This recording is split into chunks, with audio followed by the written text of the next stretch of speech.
वज़ीर ट्रांसपोर्ट व BC welfare Poonam Prabhakar ने तेलंगाना कानून साज असम्बली के सरमाई इजलास में बताया कि गुज़िश्ता 24 माह के दौरान हैदराबाद शहरी हुदूद में फिटनेस और पीयूसी सर्टिफिकेट के बगैर चलने वाली गाड़ियों के खिलाफ 51,000 से ज़ायद मुकदमात दर्ज किए गए हैं, जबकि 6.6 करोड़ रुपए के जुर्माने की रकम वसूल हुई।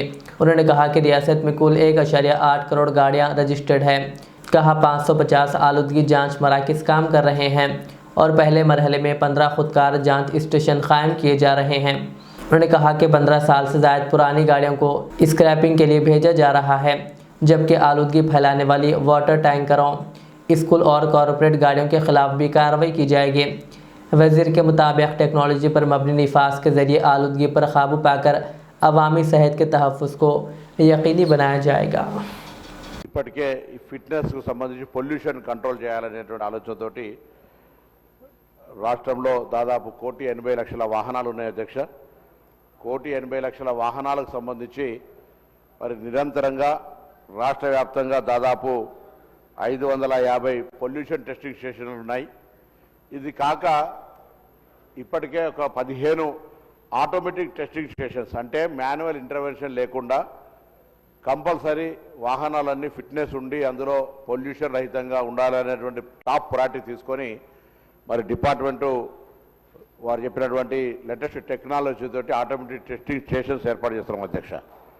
అదేవిధంగా పొల్యూషన్కు సంబంధించి పొల్యూషన్ రహితంగా ఉండడానికి మీరు గతంలో ఆర్టీసీకి చూస్తే కూడా మనం బస్సు వెనుక పోవాలంటే బట్టలు నలగయ్యేటువంటి పరిస్థితి ఉండే. ఇలా ఆర్టీసీ ఒక విధానపరమైన నిర్ణయం తీసుకొని 15 సంవత్సరాల పైబడినటువంటి వాహనాలన్నీ కూడా స్క్రాపింగ్ చేస్తూ ఉన్నారు అధ్యక్ష.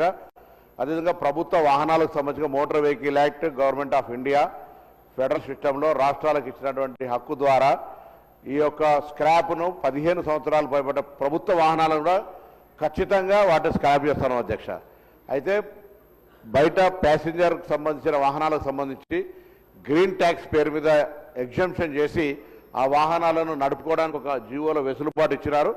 దాన్ని కూడా మేము అనేక సందర్భాల్లో మరి కేంద్ర మంత్రి గడ్కరీ గారు కలిసినప్పుడు కూడా ఈ వెసులుబాటు వల్ల కఠినంగా మేము నిర్ణయించలేకపోతా ఉన్నాం. ఆ 15 సంవత్సరాలు వాహనాలు దాటి పొల్యూషన్ కారణమవుతున్న వాహనాల మీద కఠినమైన చర్యలు తీసుకోలేకపోతున్నామని చెప్తాను అధ్యక్ష.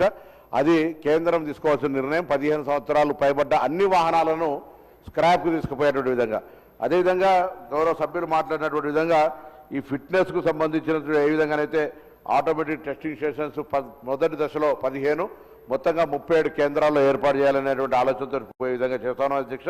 అదేవిధంగా డ్రైవింగ్ లైసెన్స్ కూడా ఆటోమేటిక్ డ్రైవింగ్ టెస్టింగ్ స్టేషన్స్.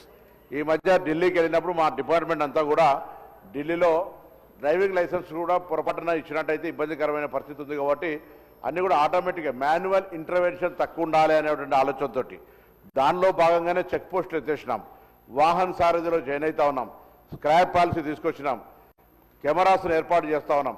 అంటే ఎప్పటికప్పుడు మారుతున్న కాలానికి అనుగుణంగా రవాణా శాఖను కూడా అప్రమత్తం చేసుకొని ముందుకు పోయే ప్రయత్నం జరుగుతూ ఉంది అధ్యక్ష.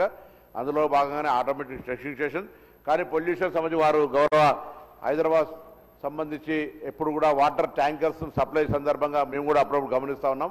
తప్పకుండా మా శాఖను ఇమీడియట్గా వాటర్ బోర్డుకు సంబంధించి ఫస్ట్ ప్రిలిమినరీగా, ఎందుకంటే పబ్లిక్ కన్జంప్షన్ డ్రింకింగ్ వాటర్ ఇస్తుంది కాబట్టి, బట్ ఇమీడియట్గా ఫస్ట్ ఒక నోటీస్ ఇచ్చి అన్ని వాహనాల ఫిట్నెస్ పొల్యూషన్కు సంబంధించి కొన్ని హైరీ ఉన్నాయి, కొన్ని ఓన్ ఉండొచ్చు, ఏదైనా పొల్యూషన్ కారణమవుతున్నప్పుడు దాని మీద కఠిన చర్యలు తీసుకోవాల్సిందే.